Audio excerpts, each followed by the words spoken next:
Nah, tips buat ngerjain soal PM, ini kita langsung baca ke pertanyaan di soalnya. Yang ditanya adalah selisih total harga ponsel Omega Z jika dibeli dengan metode angsuran progresif tanpa uang muka dibandingkan dengan harga label sebelum diskon. Yang pertama harga label. Kita cari dulu harga label. Informasinya di sini 12 juta. Kita tulis gini aja. Oke, informasi tentang harga label selesai. 12 juta. Terus angsuran progresif, keywordnya angsuran progresif, sekilas aja. Nah ini angsuran progresif tanpa uang muka. Nah di paragraf kedua, udah sisanya cuma distraktor gitu ya. Pada skema ini pelanggan membayar angsuran yang mengecil setiap bulannya.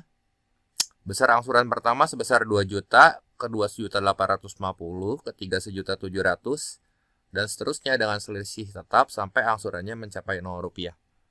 Berarti ini kalau angsuran progresif kita tulis AP ya. Ini 2000 gitu ya, 2 juta.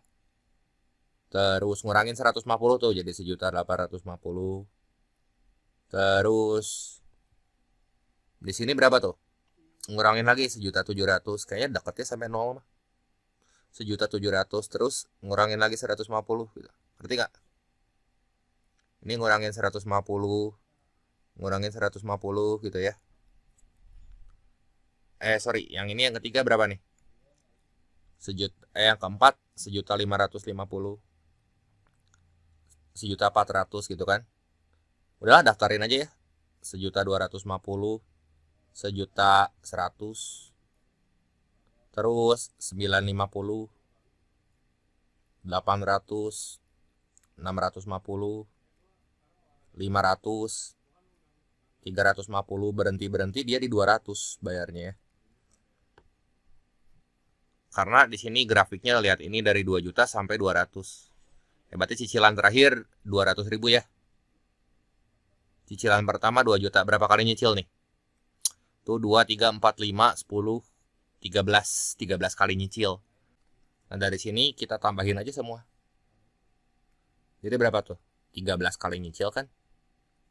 S13. Ini sama dengan 13 per 2 dikali 2000 tambah 200.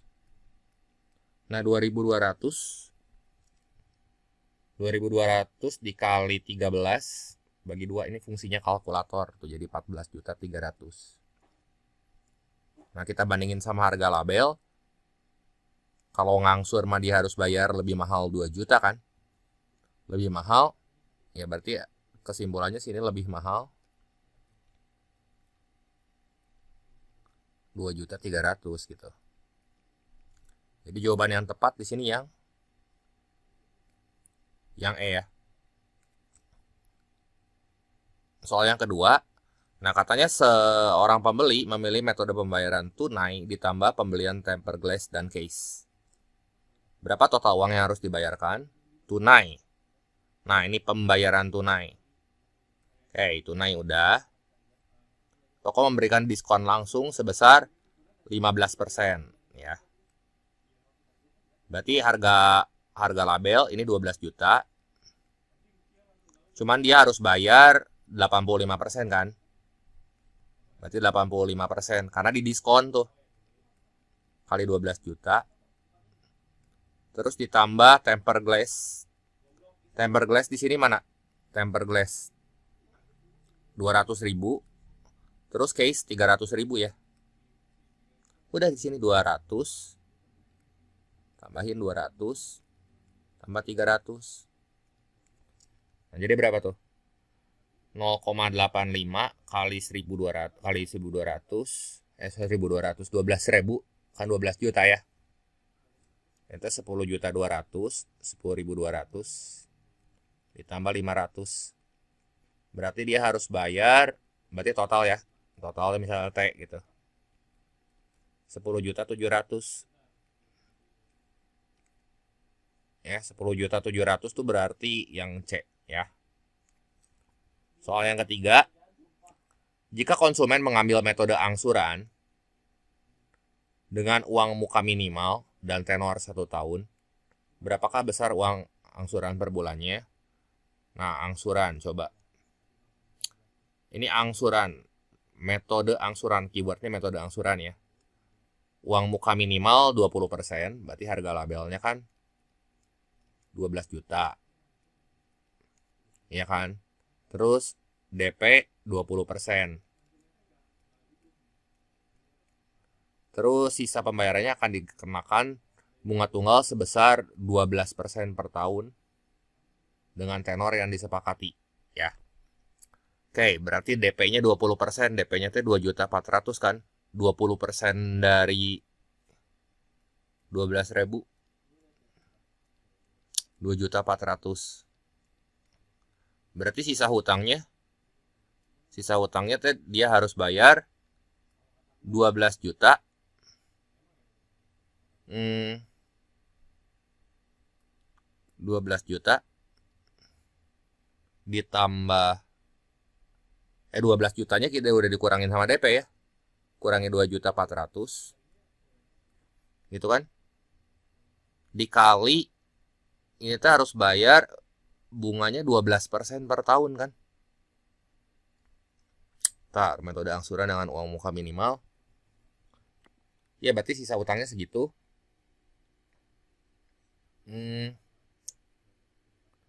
Berarti ditambah bunga nih. Bunganya berapa tuh? Anggap aja setahun, berarti ya 12% aja dikali besar cicilannya tuh berapa? Ini aja lah saya hitung dulu ya sisa utangnya tuh berarti 9.600.000. Cuman itu teh 100%. Kalau ditambah bunga tambah 12%, berarti ini kali 112/100 gitu kan. Nah, karena yang ditanyanya angsuran per bulan, nah gini kan, angsuran per bulan berarti ini kita hitung dulu deh, 9.600.000 ya. Ya udah ini tinggal dikaliin 9.600.000 dikali 1,12 kita bagi 12. Nah tuh berapa tuh? Nah, ini pakai kalkulator ya. 9.600 kali 1,12 10.752 bagi 12. Ini saya dapat pakai kalkulator tuh 896.000 nih. Ya. Jadi jawaban yang tepat di sini yang B. Lanjut lagi ke soal berikutnya. Nah, total pembayaran katanya dengan skema progresif lebih dari 14 juta. Tadi kita udah ngitung, benar. Harga terendah yang mungkin didapat konsumen adalah 10.200.000. Berarti yang tadi ya, bayarnya cuma 85% kalau tunai. Ya, kalau tunai atau cash keras berarti 85% dari 12 juta. Berapa tuh? 0,85 kali 12.000. 10,2 juta. Ini kan kalau tunai. Jadi ini benar, ini yang paling rendah.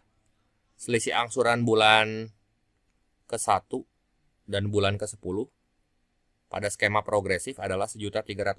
Tadi kan kita udah bikin nih. Si deretnya mana? Nah ini ya. Angsuran dengan skema progresif. Makanya ini saya bikin ini kan jadi gampang tuh. Ya. Ini buat pernyataan ketiga.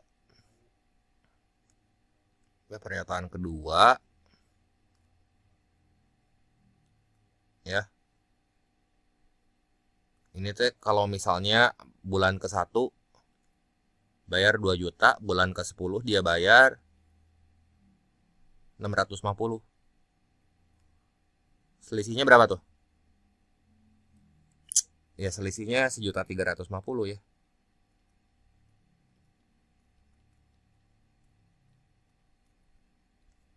Jadi jawaban yang tepat di sini benar juga ya. Jadi benar gitu ya. Nah, sekarang soal yang kelima ya. Dalam sebuah kotak tertutup terdapat dua jenis bola dengan warna yang berbeda, yaitu bola biru 15 unit dan bola merah 10 unit ya. Dilakukan eksperimen pengambilan dua bola sekaligus secara acak dari dalam kotak tersebut.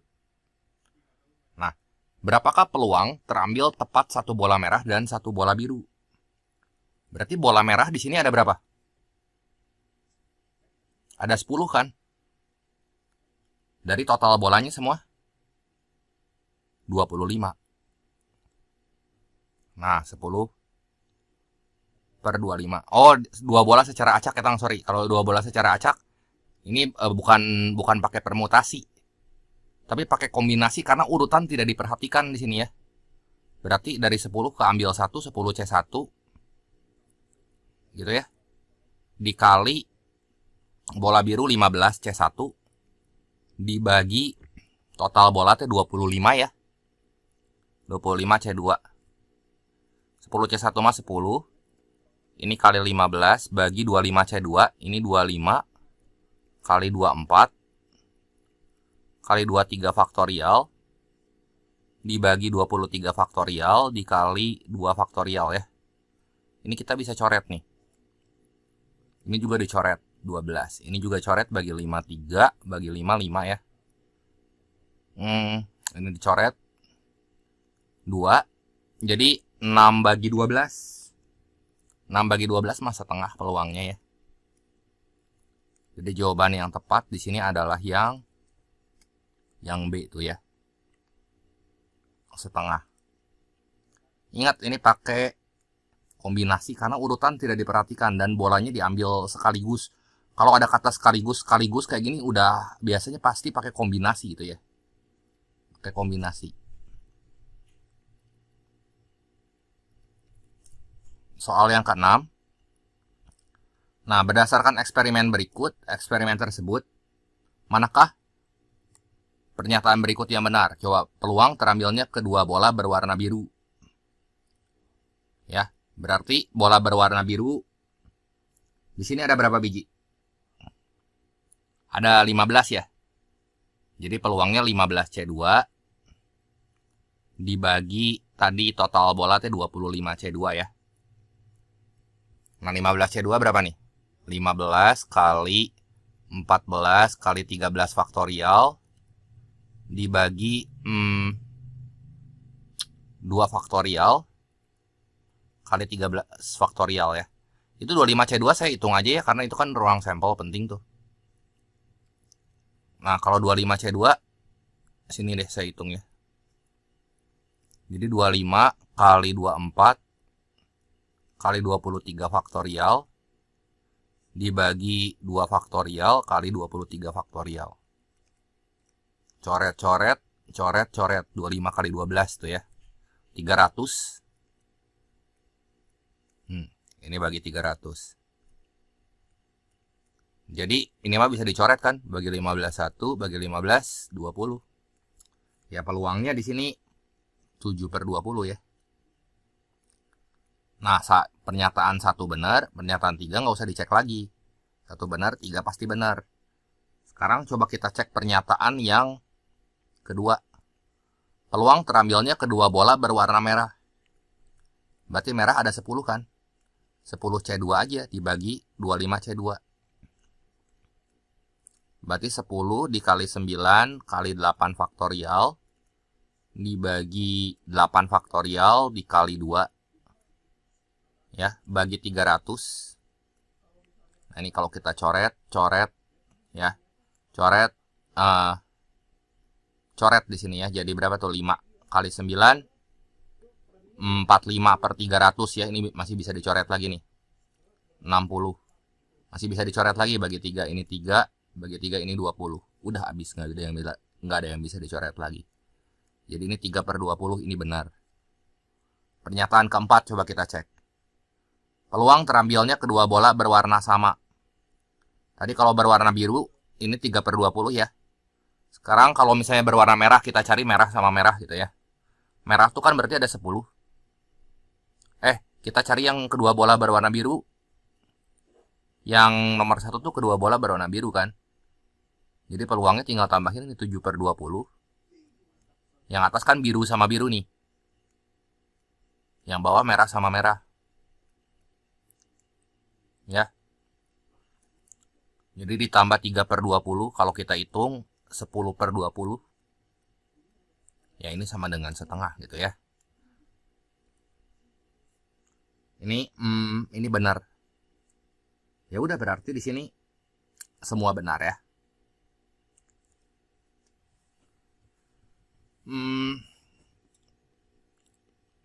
Coba kita cek lagi ke pernyataan soal berikutnya.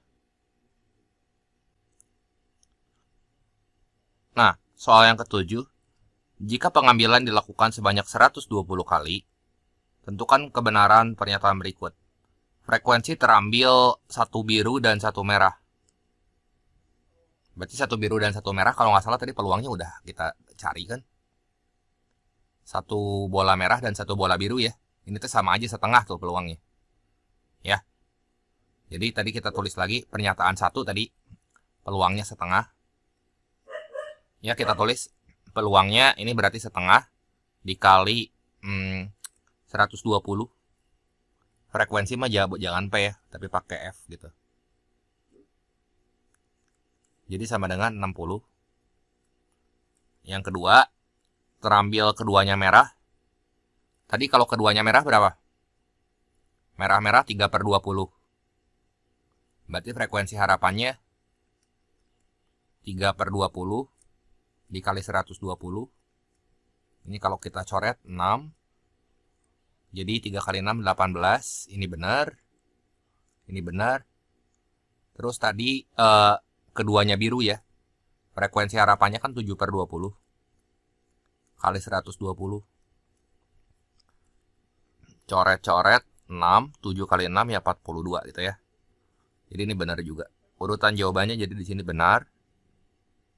Benar sama benar ya. Soal yang ke-8. Berapakah perbandingan peluang terambilnya kedua bola berwarna biru terhadap peluang terambilnya kedua bola berwarna merah? Tadi kedua bola berwarna biru berapa sih? 7/20 banding 3/20. Ya. Udah aja nomor 8. Ini peluang perbandingannya berarti 7/20 banding 3/20. Ya si 20-nya coret nih. Jadi perbandingannya 7/3 ya.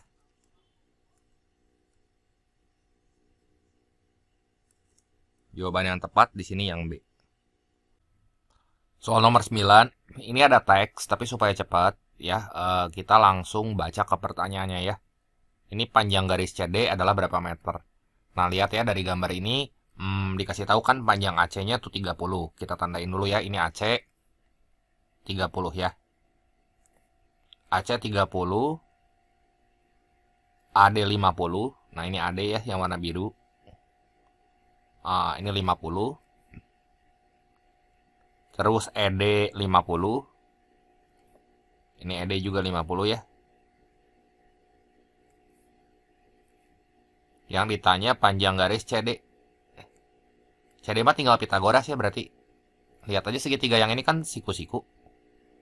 Dan kalau siku-siku ya langsung aja kan triple Pitagoras, ini harus ingat nih.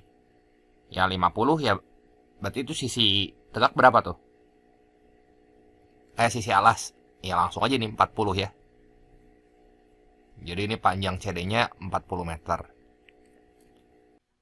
Soal nomor 10, ini kita diminta buat cari panjang jalan melalui titik P ya. Informasi tentang titik P katanya untuk akses tambahan, dibuat sebuah jalan lurus melalui P yang sejajar sisi AC dan ED, sehingga memotong sisi AD dan CE. Kita gambar dulu ya. Trapesiumnya pengen saya gambar ulang aja. Ini, lihat ini AC. Panjang AC udah dikasih tahu tuh 30. Terus tadi kan CD-nya kita udah dapet. CD-nya ini mah udah pasti 40. Terus panjang AD 50. Kita tandain dulu. Panjang ED itu berarti ke atas sini. Itu teh 50. Terus ini ke sini. Panjang AE nggak dikasih tahu. Ini diagonalnya yang ini kan. Nah, ini teh titik P di sini. Katanya dibuat sebuah jalan lurus. Bentar ya, ini saya 50-nya saya tandain sini aja. Dibuat sebuah jalan lurus melalui titik P, berarti melalui titik P sejajar AC dan ED. Berarti kayak gini nih si garisnya. Nah, berarti berapa nih panjang segmen garis ini yang biru? Ini teh pas SMP teh ada cara cepatnya ya, jadi nggak usah diturunin satu-satu, cuman saya lupa cara cepatnya kayak gimana. Ini nanti teman-teman coba cek aja materi buku SMP-nya tentang kesebangunan. Saya turunin aja ya satu-satu ya, soalnya saya lupa. Nah ini lihat, segitiga ini teh kan sebangun, yang saya kasih warna kuning. Ya saya mau cari berapa sih panjang segmen garis itu. Segmen garis yang warna biru.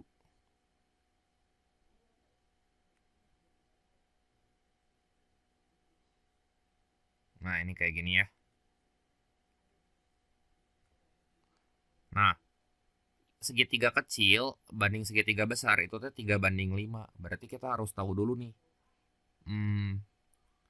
Perbandingan CP banding PE itu berapa? Ini CP banding PE. Kenapa sih kita harus nyari ini dulu? Supaya kita tahu gitu di sini ya. Sisi yang ini berapa nih? Dari titik P ke bawah.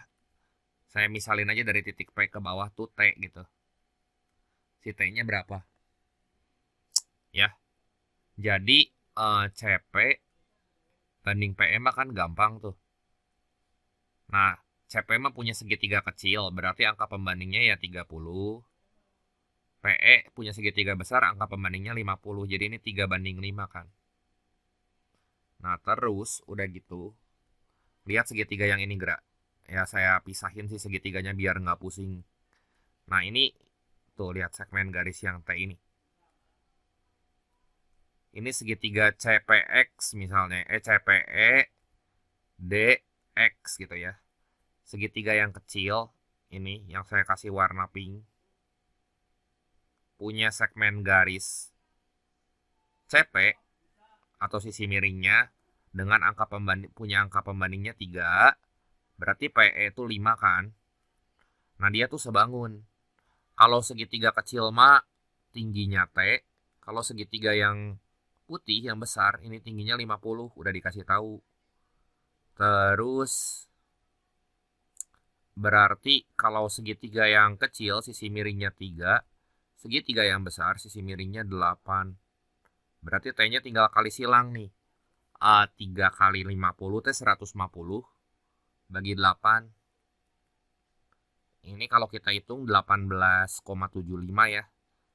Kenapa saya bisa tahu ya? Gampangnya gini aja, 180 bagi 2 udah 75. Bagi 2 37,5. Bagi 2 lagi ya 18,75 gitu. Saya ngitungnya kayak gitu. Nah sekarang ini yang belum tahu teh yang di atasnya. Misalnya ini H gitu berapa? Gimana yang enaknya? Oh iya kita lihat segitiga ini aja nih. Yang AED ini kan sebangun juga tuh. Nih AED ya. Cuman ini miring sih segitiganya ya. Nah tuh AED. Ini kan A. Terus ini E. Ini D. Ini ED tuh 50. Nah lihat. Si H ini segmen garis yang warna biru. Nanti tinggal kita tambahin kan H sama T berapa. Nah lihat nih. Saya pengen kasih warna ini. Si segitiga yang biru sama yang segitiga yang warna putih besarnya itu juga sebangun. Kalau misalnya sebangun berarti si H ini panjangnya berapa coba? AP itu kan sisi miring. Berarti ini punya segitiga kecil. Ini sama nih AP banding PD 3:5 juga gitu ngikutin. Ya. Ngikutin yang perbandingan segitiga kuning tuh. Jadi ini tuh 3, ini 5 gitu angka pembandingnya. Nah berarti buat nyari nilai H, kalau misalnya segitiga yang kecil mah sisi miringnya 3. Kalau segitiga yang besar itu 8. Terus segitiga yang kecil itu alasnya H, segitiga yang besar 50. Berarti si H-nya kita bisa cari dong. Bentar ya. Jadi H-nya berapa tuh? 150 dibagi 8, tinggal kali silang. 18,75. Nah terus udah gitu tinggi segmen garis atau ruas jalan P ini tinggal T tambah H ya. Ini panjang ruas jalannya. Ruas jalan itu sama dengan T tambah H. Jadi 18,75 kali 2 aja atau tambah 18,75 tar 36 tambah 1,5 37,5 gitu ya. Ada nggak pilihannya? Kok angkanya gini ya?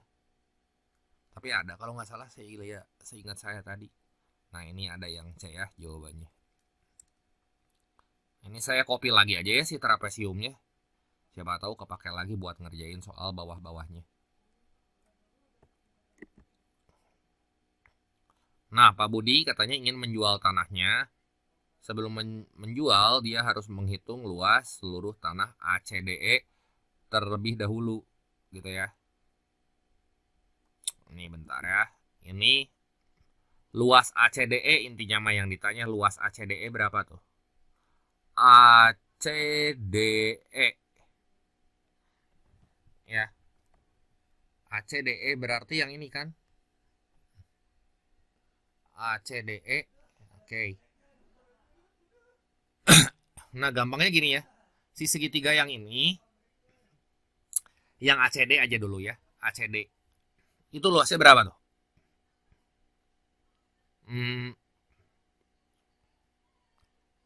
Bentar ya. Ini ACDE. Ternyata bisa pakai cara gampang juga dah. Sebenarnya cuman lupa ACDE ya. Oke. Oh, ACDE mah luas trapesium katang.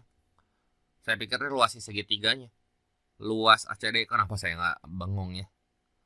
ACDE berarti luas trapesium itu kan setengah dikali jumlah sisi sejajarnya 30 tambah 50 dikali tingginya 40. Nah, kita coret ya di sini. Nah, jadi yang ini teh 80 dikali 20 itu 1600. Berarti jawaban yang tepat di sini yang A. Terus soal nomor 12 diketahui salah satu bagian tanah yaitu APC memiliki harga 9.000 juta ya. Saya namanya 9 juta 9 juta jika daerah CPD ini 25% lebih murah dari APC. Berapakah harga daerah CPD ya? CPD. Ya udah aja di sini ya. Salah satu bagian tanah APC punya harga. APC itu berarti di sini harganya 9 kojut gitu ya. 9 kojut. Saya tulisnya JT, itu artinya juta gitu. Nah, harga daerah CPD itu yang ini. Kan 25% lebih murah. Ya berarti ya 75% ya kan? 75/100 dikali 9 kojut. Ini kalau kita hitung hasilnya 6,75 kojut ya. Nah, jadi jawaban yang benar yang mana tuh? Nah, yang C ya. Soal nomor 13. Jika daerah APC katanya menggunakan lampu hijau dan AED menggunakan lampu kuning. Coba sebentar ya, ini saya gambar lagi. APC menggunakan lampu hijau. Ini APC. AED menggunakan lampu kuning. Nah, ini saya hapus aja warnanya ya. Nah, sebentar. APC ini pakai lampu hijau.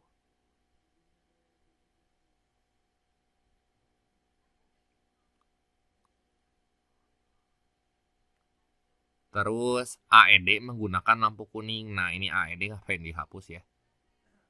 Ini AED kata AED. AED itu berarti yang ini semua nih.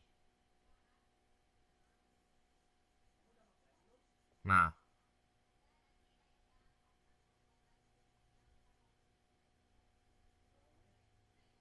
ini AED tuh yang besar ya.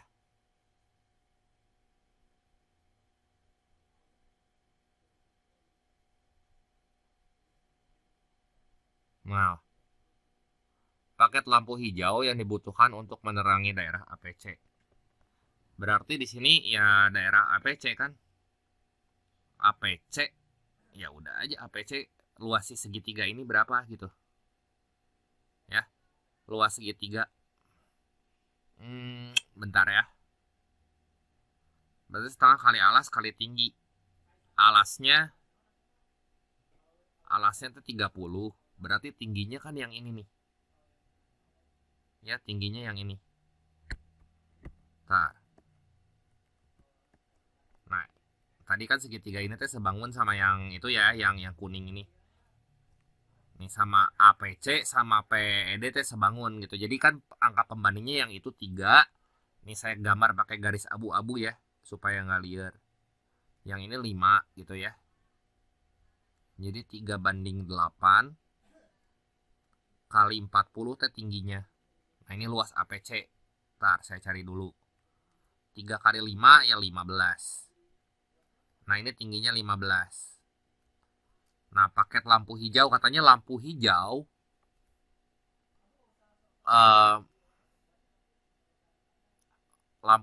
dijual 150.000 per paket. Oke, berarti di sini 150.000 per paket, satu paket berisi 10 lampu. Setiap lampu hijau memiliki intensitas cahaya yang lebih redup sehingga untuk menerangi luas jalan yang sama dibutuhkan jumlah lampu hijau 2 kali dari lampu kuning. Oke. Berarti ya di sini lampu hijaunya buat menerangi daerah seluas berapa tuh? Luasnya di sini sama dengan setengah dikali alas kali tinggi. 30 kali 15. Jadi 15 kali 15 tuh luasnya dulu aja. 225 kan. Luasnya 225. Nah terus kita lihat lampu kuning 180.000 per paket. Dan setiap lampu menerangi 2 meter persegi gitu. Ini teh kalau misalnya lampu kuning gitu ya. Itu untuk 2 meter persegi. Berarti kalau lampu hijau ini ya, untuk menerangi luas yang sama dibutuhkan jumlah lampu hijau 2 kali lebih banyak dari lampu kuning. Ya. Berarti lampu hijau kalau 2 kali lebih banyak ya, kebayang nggak, lampu kuning kan bisa nerangin daerah seluas 2 meter persegi. Ya, berarti lampu hijau mah cuma bisa nerangin setengahnya. Jadi lampu hijau itu untuk 1 meter persegi. Ya kan? Ya kalau 2 meter persegi buat nerangin lampu 2 meter persegi aja ya. Buat menerangi daerah seluas 2 meter persegi itu butuh 2 lampu. Butuh 2 biji lampu hijau gitu. Ya. Butuh 2 biji lampu hijau. Kenapa? Karena di sini ya jumlah lampu hijau ya di sini 2 kali lebih banyak dibandingkan lampu kuning ya, untuk menerangi luas yang sama, untuk menerangi luas 2 meter persegi ya. Untuk menerangi luas 2 meter persegi berarti butuh 2 lampu hijau. Artinya ya satu lampu hijau tuh cuma bisa nerangin daerah seluas 1 meter persegi gitu. Nah terus berarti katanya satu paket tuh di sini 10 lampu. Satu paket 10 lampu.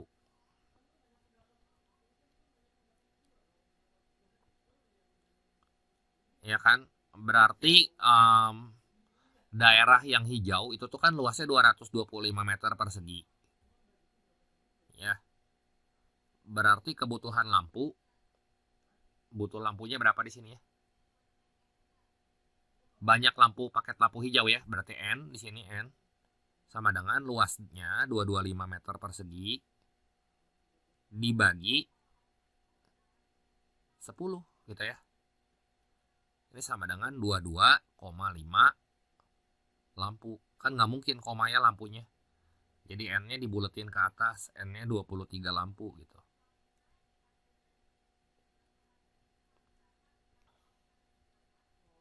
Jelas ya?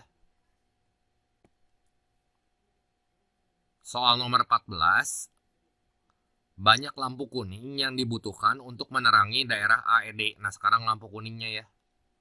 AED itu yang ini saya copy paste lagi ya.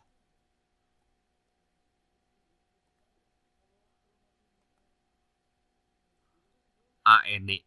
Nah, itu AED itu yang ini nih. Berarti tingginya ya, tingginya kan yang ini nih. Tinggi AED itu 40 ya. Tingginya 40. Segini kan tingginya ya. Tuh. Alasnya 50, tingginya 50, berarti si luasnya sama dengan setengah dikali 50 dikali 40. Nah, ini kalau kita coret, ini 20. Jadi luasnya 50 kali 20 tuh 1000 meter persegi. Nah, katanya lampu kuning tadi mampu menerangi berapa tuh? Nah, ini saya kopas lagi ya, yang udah di analisis tadi.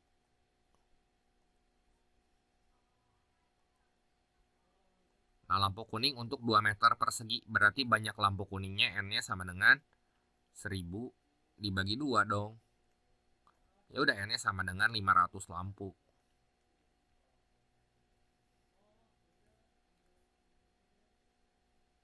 Berarti jawaban yang tepat di sini yang E ya. Soal nomor 15. Nah, sebuah bola ditembakkan dari mesin pelontar menuju sebuah tembok. Bola kemudian mengenai tembok, jatuh ke tanah, lalu memantul. Ya, mengenai tembok, jatuh ke tanah, lalu memantul. Oke, setiap kali memantul, tinggi maksimum bola menjadi setengah tinggi sebelumnya saat menyentuh tembok. Lintasan bola dalam satu fase tertentu dimodelkan dengan fungsi kuadrat. Terus fungsi posisi horizontal bola dari kaki tembok dinyatakan dalam meter dengan variabel T. Nah, bola pertama kali menyentuh tanah pada T sama dengan 2 dari tembok. Kedua kali menyentuh tanah pada T sama dengan 4. Terus untuk fase pertama, lintasannya memenuhi berikut ini. Persamaan HT ya. Untuk jalur lintasan pertama diketahui tambahan bahwa bola berada di tanah saat T sama dengan 0. Maka nilai konstanta K dan tinggi maksimum P sama dengan 11/6 yang konsisten dengan fungsi tersebut adalah berapa? Nah, berarti coba kita lihat ya di sini. Ini fungsi fase pertama ya. HT sama dengan K dikali T-2 pangkat 2 gitu ya, ditambah 11/6. Ya. Nah, katanya bola berada di tanah saat T sama dengan 0. Artinya, ini kan kita punya fungsi ini ya. H dalam T. Jadi si T-nya sebagai input di sini. Ketinggian H-nya sama dengan 0 saat T-nya 0 gitu. Ya udah, masukin 0 sama dengan K dikali 0 kurang 2 ya. 0 kurang 2 kuadrat tambah 11/6. Nah, berarti di sini 4K, 0 sama dengan 4K tambah 11/6. Ya, kalau kayak gitu nilai K-nya langsung dapat ya. 4K sama dengan minus 11/6. Ya, berarti nilai K-nya ya di sini si 4-nya pindah ke bawah aja tuh jadi min 11/24 ya. Min 11/24. Jadi ini jawabannya yang C ya. P-nya 11/6. Oke, jadi kita punya fungsi H-nya. Di sini min 11/24. Coba soal berikutnya di sini ya. Nah, diketahui bola mencapai tinggi maksimum baru sebesar 11/12 meter. Maka nilai K dan P pada fase ini berapa? Ya. Berarti ini fase kedua dong. Lintasan fase kedua dimodelkan sebagai berikut. Ya. Kan di sini setiap kali memantul katanya tinggi maksimum bola menjadi tinggi maksimum bola itu menjadi setengah dari tinggi sebelumnya saat menyentuh tembok gitu ya. Jadi tadi tinggi maksimum fase pertama berapa? tinggi maksimum fase pertama mah kalau T-nya 0 ya. Nah, di sini kita tulis dulu aja. H maksimum fase pertama. Ya, ini di fase pertama. Ini sama dengan 11/6. Ya kan, berarti di sini kita lihat ya. Berarti H maksimum di fase kedua setengahnya ya. Di fase kedua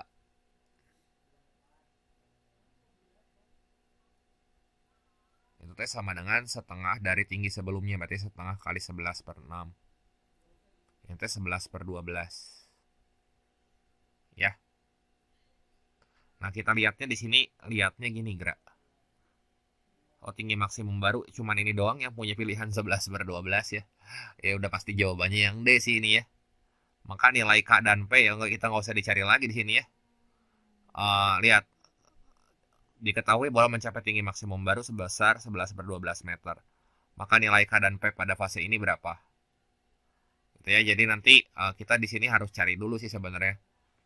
Fase 1 fase kedua tuh ya. Fase kedua di bolanya mantul menyentuh tanah pada T sama dengan 4. Ini kalau mau dicari ya, ya. Tapi kebetulan si pilihan jawabannya yang 11/12 cuman yang D ya. Udah aja ya, cuman ini kalau misalnya penasaran pengen tahu caranya gimana, ya udah HT itu kan tadi yang fase kedua ya, itu teh sama dengan K dikali T-2 ya. Nah, bola kedua kali menyentuh tanah itu berarti fase kedua pada saat T-nya sama dengan 4. Masukin sih T-nya 4 di sini. 4 dikurang 2 pangkat 2 tambah 11/12. Nah, kalau dia menyentuh tanah, artinya si H-nya tuh 0 gitu. Sama dengan K dikali 4 tambah 11/12.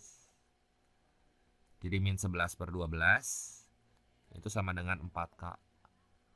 Ya, jadi si K-nya ya tinggal pindah ke belakang aja tuh si 4-nya ya. Jadi K-nya sama dengan min 11/48. Cocok kan, konsisten ya. Ini K-nya. Si P-nya mah udah jelas, pasti yang itu. Nah, sekarang kita lihat lagi. Nah, soal yang ke-17, pada fase kedua, lama waktu yang dibutuhkan bola berada pada ketinggian tidak kurang dari setengah meter berapa detik? Berarti H-nya di sini lebih dari sama dengan setengah meter ya.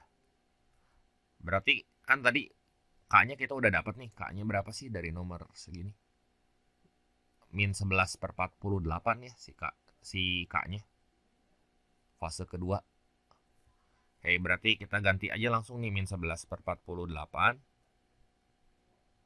kali T-2 pangkat 2 tambah 11/6 besar sama dengan setengah. Nah, ini kita kali 48 semua.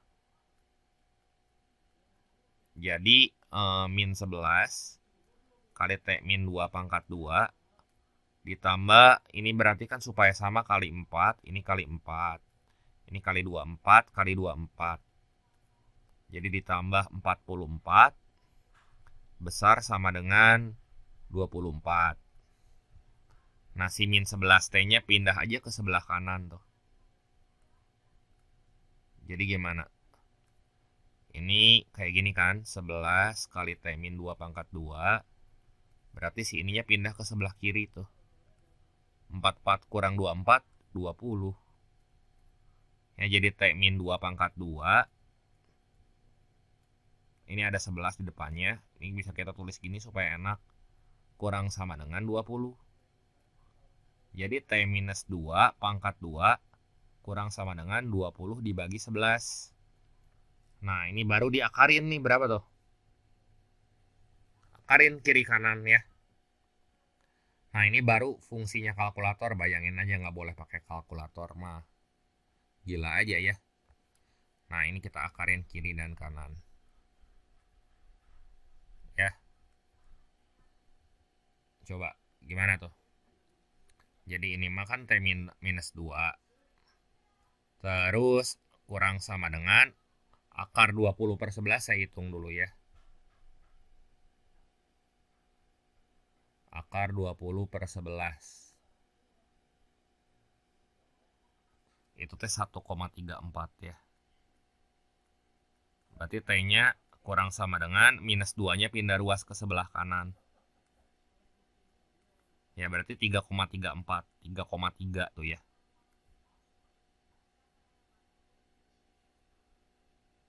1,34 ya.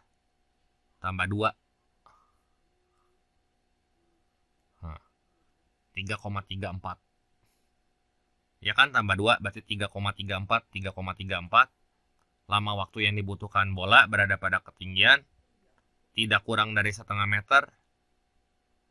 T-nya ya kurang dari sama dengan 3,34 ya, jangan pilih 3,4 ya, pilih yang 3,3 gitu kan. Karena 3,3 di sini kan kurang. Ya. Nggak sampai 3,4 detik nih. Lanjut lagi ke soal berikutnya. Pada saat fase lintasan pertama mencapai tinggi maksimum,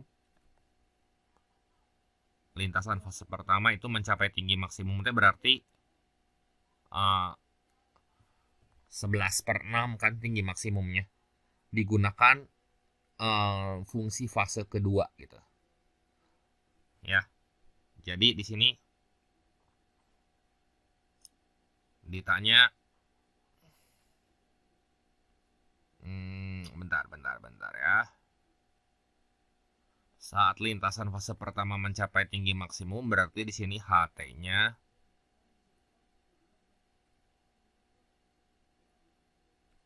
sama dengan 11,6. Oke. Digunakan fungsi fase kedua, H2T-nya berapa gitu. Berarti ya, di sini kan H2T-nya kita udah dikasih tahu nih. Minus T kuadrat plus 4T. Itu tepat saat lintasan fase pertama mencapai tinggi maksimum. Coba. Fase pertama mencapai tinggi maksimum kapan tuh? Supaya dia 0 nih. Sini kan supaya jadi maksimum berarti kudu 0. Berarti saat T sama dengan 2, betul nggak? Kan kita punya HT fungsinya kayak gini.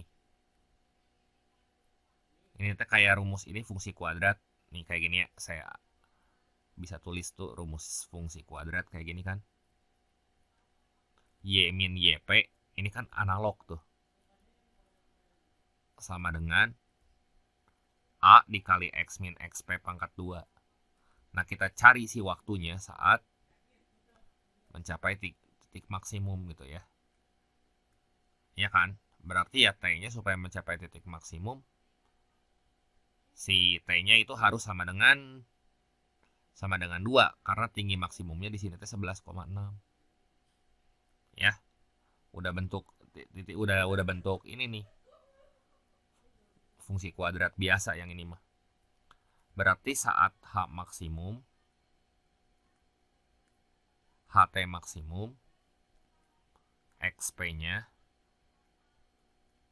ya kan si T-nya itu sama dengan 2 gitu. Ya. Ini mah cuman reminder aja, pengingat rumusnya ya, bisa lupa rumus fungsi kuadrat saya tulis di situ. Nah, tinggi bola saat itu berapa? Berarti ya kita masukin aja ke rumus H2 ya.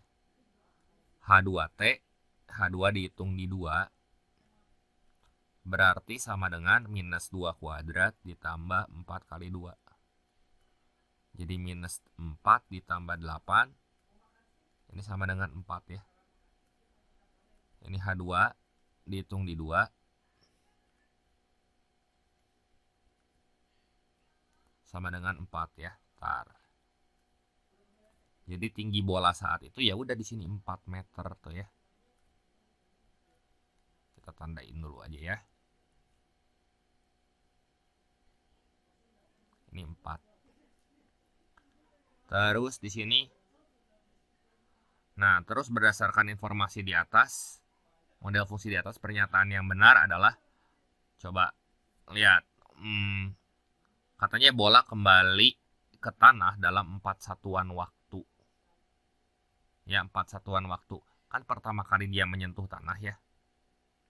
Di sini lintasan bola dalam satu fase tertentu. Terus bola pertama kali menyentuh tanah itu pada T sama dengan 2 meter dari tembok. Terus kedua kali menyentuh tanah pada T sama dengan 4 meter. Ya. Tapi di sini ya model fase, ini nih model lintasan fase kedua dimodelkan dengan persamaan ini. Ya, berdasarkan model fungsi ini yang dimaksud. Ya. Nah, bola kembali ke tanah. Artinya kan di sini H2T-nya ya. Kita tulis ulang aja deh. H2T-nya itu sama dengan minus T pangkat 2 ditambah 4T. Kalau menyentuh tanah itu T artinya hanya 0. Jadi minus T dikali T. Ini kita bikin T-nya aja yang di sini ya. Ini jadi minus T plus 4 ya. Jadi di sini saat T-nya 0, yang kedua berarti saat T-nya 4. Berarti saat T-nya sama dengan 4, nggak mungkin kita pakai yang 0 kan. Jadi ini pernyataan 1 ini benar nih. Ya. Yang kedua, tinggi maksimum terjadi saat T sama dengan 2. Berarti dari sini kita cari sumbu simetrinya berapa tuh. Atau T saat mencapai maksimum. Itu kan min B per 2A kan. Persamaannya makan kayak gini. Min 1T pangkat 2 aslinya plus 4T plus 0. Ya kan ini H sama dengan gini kan. Si fungsi kuadratnya. Kudu tahu mana A, B, C-nya. Ini A-nya. Ini B-nya. Ini C-nya gitu. Jadi min B per 2A minus 4 dibagi 2 kali min 1 tuh minus 2. Kalau kita hitung T-nya 2. Ini benar. Tinggi maksimum ini pasti 4. Benar. Kenapa? Ya masukin aja saat T-nya 2 nih ya. Kan 1 benar juga 3 pasti benar. Nanti buktiin aja sendiri di sini. Kita ngitung H saat T-nya 2. Ganti aja tuh si huruf T-nya sama 2 lah. Atau udahlah saya bikinin aja ya. Minus 2 kuadrat tambah 4 kali 2. 8 kurang 4 ya 4. Terus yang keempat, tinggi pada T sama dengan 1 sama dengan tinggi pada saat T sama dengan 3. Berarti H1. H1 tuh sama dengan min 1 tambah 4. Jadi 3. H3 ini sama dengan min 9 ditambah 12. Ini 3, ini sama juga ya. Berarti 1, 2, 3, 4 benar. Jelas ya? Nah, soal yang ke-20, seorang petugas penyelamat menembakkan pistol suar dari dek kapal. Ketinggian suar HT dalam meter setelah T detik dapat dinyatakan dengan fungsi berikut ya. Kita tulis HT itu sama dengan K dikali T-4 pangkat 2 tambah P. Ya, diketahui saat T sama dengan 0, suar berada pada ketinggian 2,5 meter. Berarti 2,5 ini sama dengan K kali 0 kurang 4 itu berarti 16 ya. Tambah P. Terus katanya suar mencapai titik tertinggi pada ketinggian 10,5. Berarti dia bakal mencapai titik tertinggi kalau misalnya si ini tuh 0 nilainya gitu ya. K kali T-4 pangkat 2. Oke. Kan itu tuh ya si P ini sama aja kayak Y puncaknya gitu. Jadi 0 tambah P. Langsung nilai P-nya kita dapat ya. 10,5. Ya udah, di sini kan substitusi aja nilai P-nya ke sini. Ya. Jadi 2,5 sama dengan 16K tambah 10,5. Nah, si 10,5-nya ini kita pindahin ke sebelah kiri. 2,5 dikurang 10,5 tuh jadi minus 8 ya. Minus 8 ini sama dengan 16K. Ya kan? Ntar, 2,5 dikurang 10,5. Saya bisa salah ya. 2,5 dikurang 2,5 dikurang 10,5 ya. Minus 8. Jadi si K-nya itu sama dengan min setengah. Udah nih nilai K-nya dapet, nilai P-nya dapet ya. Jadi kita dapat K-nya min setengah, P-nya 10,5. Lanjut lagi ke soal nomor 21. Nah, jika suar hanya dapat terlihat oleh tim penyelamat saat berada pada ketinggian minimal 8,5 meter, tentukan durasi waktu suar tersebut dapat terlihat. Berarti tadi H sebagai fungsi waktunya, kita dapat K-nya berapa tuh? Min setengah ya. Sama dengan min setengah T min 4 pangkat 2 tambah 10,5. Nah, dapat terlihat minimal 8,5 meter, berarti lebih dari sama dengan 8,5 gitu ya. Nah, si ininya pindah nih ke sebelah kiri. Jadi berapa tuh? Ininya pindah ke kanan ya. Jadi 10,5 kurang 8,5 itu kan 2. Ya enggak? 2, ininya besar sama dengan, ininya jadi setengah, kali T min 4 pangkat 2. Nah, ini kita kali 2 masing-masing ruas. Jadi 2 kali 2 kan 4, besar sama dengan T min 4 pangkat 2 gitu ya. Jadi di sini T min 4 pangkat 2 ini tuh kurang sama dengan 4 ya. Kita akarin aja kiri kanan ya, jadi T min 4. Ini kan kalau diakarin kiri dan kanan gini kan, jadi kurang sama dengan 2 ya. Jadi T-nya satu lagi T kurang 4 kurang sama dengan minus 2 gitu ya. Kalau yang ini mah T-nya sama dengan 6. Satu lagi minus 2 tambah 4 ya, T sama dengan 2 ya. Nah, berarti durasi waktunya dari 2 detik sampai 6 detik. Ya udah durasinya 6 kurang 2 aja. Itu 4 detik gitu ya.